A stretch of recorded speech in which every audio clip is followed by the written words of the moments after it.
duhet të punoj, ose të ketë vite burgu të paktën 30 vjetë për rrogat që paguën për ata që janë në Spanjë, ata që janë në Dubai, dhe që i merë parat i ndanë parat vetë me tjertë, të gjitha taksat tuaja. Ndaj dhe Majlinda, bashkë me Sakun e Durrësit e tjerë, do shkoni të Erion Velia e atje keni vendin.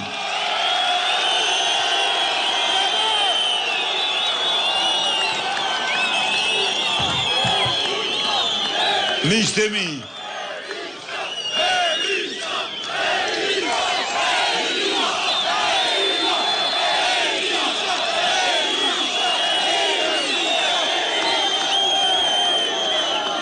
miqtë e mi, qytetarët fitores, kjo energji, kjo entuziazëm, rrezaton fuqishëm në mbarë Shqipërinë. Fitoria është në duart tona. Ndaj dhe këto 9 ditë që kanë mbetur, ta bëjmë natën ditë, të takojmë çdo të njohur, t'i telefonojmë çdo miku, që të bashkohemi me 11 maj në votën e fitores. Garantoj ju, garantoj çdo qytetar të këtij rrethi, se programi nuk është program partijak, se ky program nuk synon pushtetin e Sali Berishës, por ky program synon t'u kthej parat e taksave çdo shqiptari demokrat, socialist, pa parti, çfarë do që t'jetë ai.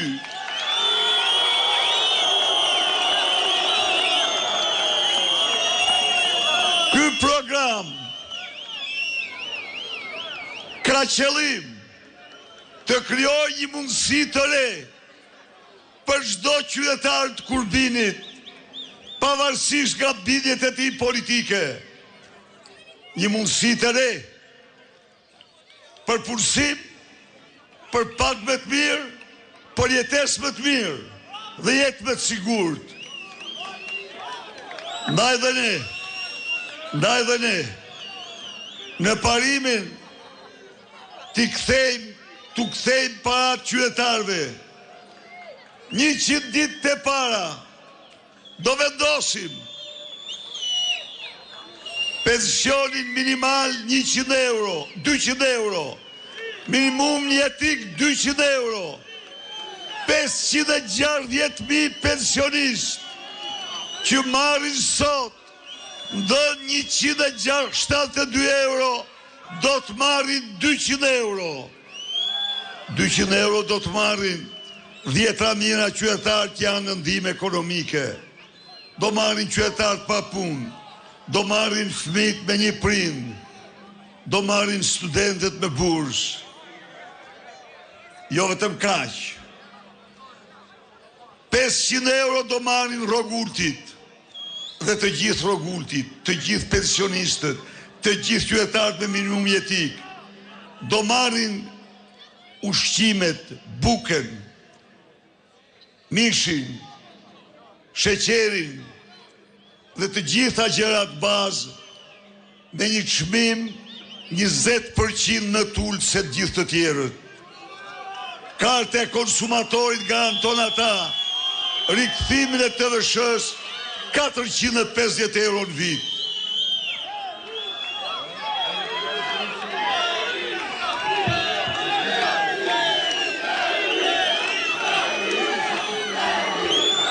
Parat konsumatorit, parat qytetarit, në kupton që qeveria kur të ndaj buxhetin, në çdo buxhet, më së pari të ndaj parat për rrogat duke rrit rrogat, të ndaj parat për pensionet duke rrit pensionet, të ndaj parat për ata që janë ndihmë ekonomike duke rrit ndihmën ekonomike.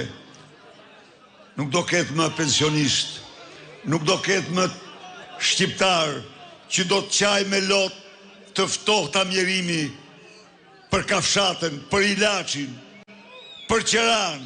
Jo, do ketë një ndarje krejt tjetër të ardhurave. Çfarë bëri Edi Rama? Edi Rama pensionet i la po thuj aty ku ishin, rrogat e larta i 3 fishoj, i 5 fishoj. Shqipëria sot është i vetmi vend në botë ku një nënpunës me rrogë të lartë merr 50 pensione. Sa 50 pensionist. Nuk ka asgjë më njerëzore se kjo miq. Merr fund. Rrogat e larta mbeten aty, do rriten rrogat e ulta dhe të mesme. Rrogat e mesme do jenë 1250, të ulta do jenë 500 dhe do rriten vazhdimisht. Gjersa shqiptarët të paguen më mirë se të gjithë qytetarët e tjerë të Ballkanit. Shqipëria është vendi më i pasur dhe ju e meritoni pagesën.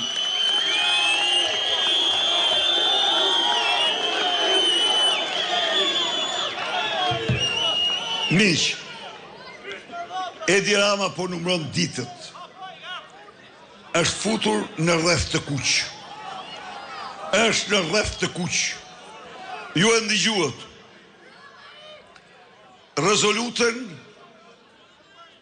e 82 partive politike që qeverisin Europën sot. Se si e damkosën, si armik të votës lirë, si armik të opozitës, si armik të pluralizmit, si baloz i lidhur me krimin.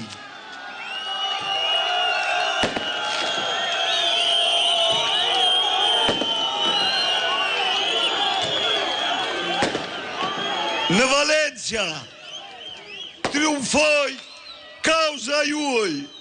Në Valencia triumfon idealet tuaja të lirisë, idealet për një Shqipëri me pluraliste.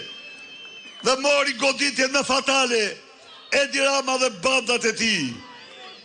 Kudo që shkon e ndjek si lugat